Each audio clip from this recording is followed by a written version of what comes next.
હાલમાં સુરતથી યુકે જતા જ્વેલરી ઉત્પાદનો પર 4% ટેરિફ લાગતો હતો, જેના કારણે ભાવ સ્પર્ધાત્મક ઘટતા હતા.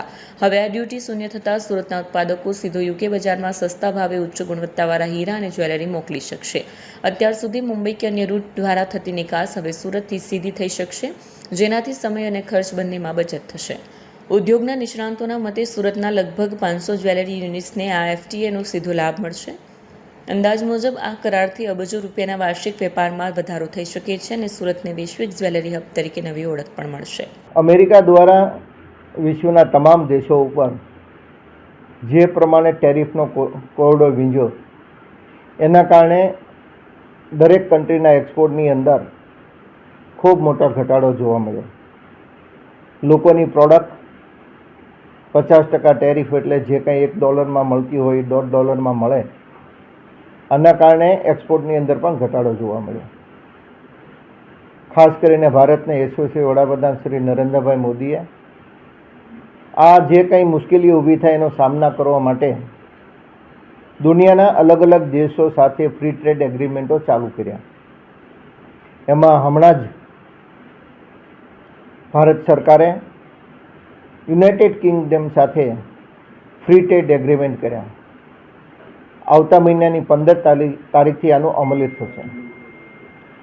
ખાસ કરીને હું જેમ્સ એન્ડ જ્વેલરી સેક્ટરની વાત કરું તો યુકે સાથે આપણું ડાયરેક્ટ એક્સપોર્ટ જે કંઈ આપણે એક્સપોર્ટ કરીએ છીએ એના 3% વાઇઝ આપણે 3% યુકેની અંદર ડાયરેક્ટ એક્સપોર્ટ થતું હોય છે. પરંતુ યુકેની અંદર 20% વેટ અને 4% ટેક્સ, એટલે 24% કોઈ પણ વસ્તુ અહીંથી આપણે મોકલીએ એટલે 24% ટેક્સ એની ઉપર લાગે. દુબઈથી મોકલો તો 22.5%, હોંગકોંગથી મોકલો તો 22.5%. એટલે આ બે કન્ટ્રી કરતાં આપણે અહીંયા ટેક્સેશન માળખું વધારે હોવાના કારણે જેમ્સ એન્ડ જ્વેલરી સેક્ટરના આપણે માલો અહીંથી ડાયરેક્ટ એક્સપોર્ટ નહોતા, એ વાયા આપણે કરવું પડતું હતું.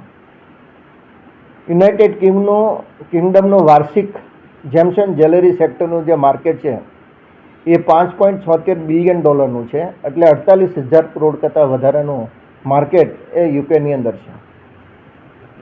આપણે 2024ની વાત કરીએ તો યુકેની અંદર ડાયરેક્ટ આપણું એક્સપોર્ટ હતું $777.89 મિલિયન અને 24-25ની અંદર આપણું હતું $709.69 મિલિયનનું આપણું એક્સપોર્ટ હતું. પરંતુ આ ટેક્સેશન ઝીરો થતાં હું ચોક્કસ આપણે અત્યારે અનુમાન કરી શકીએ છીએ કે આવતા વર્ષોની અંદર આ એક્સપોર્ટ વધીને $2.5 બિલિયન થશે. એટલે યુકેની અંદર વિશ્વની અંદર જે કાંઈ એક્સપોર્ટ થાય છે એનો 50% એક્સપોર્ટ હવે ડાયરેક્ટ ભારતની ધરતી ઉપરથી જેમ્સ એન્ડ જ્વેલરી સેક્ટરનું આપણે એક્સપોર્ટ થશે. એટલે ખૂબ મોટું માર્કેટ આ ફ્રી ટ્રેડ એગ્રીમેન્ટના કારણે આપણને મળશે. ડાયમંડ ઇન્ડસ્ટ્રીને આના કારણે ચોક્કસ ફાયદો થશે. અમેરિકાની અંદર જે કંઈ આપણને ઘટ છે એ ઘટની પૂરક તરીકે યુનાઇટેડ કિંગડમ આપણને આમાં સહાયરૂપ થશે. હું ચોક્કસ આ તકે ભારતના યશસ્વી વડાપ્રધાન નરેન્દ્રભાઈ મોદીને સમગ્ર જેમ્સ એન્ડ જ્વેલરી સેક્ટર વચ્ચે અભિનંદન આપવા માગું છું કે તમે જે પ્રમાણે વિશ્વના અલગ અલગ દેશો સાથે ફ્રી ટ્રેડ એગ્રીમેન્ટ કરીને જેમ્સ એન્ડ જ્વેલરી સેક્ટરને જે ટકાવી રાખવા માટેના આપણા પ્રયત્નો ખૂબ અર્થાયોગ્ય છે.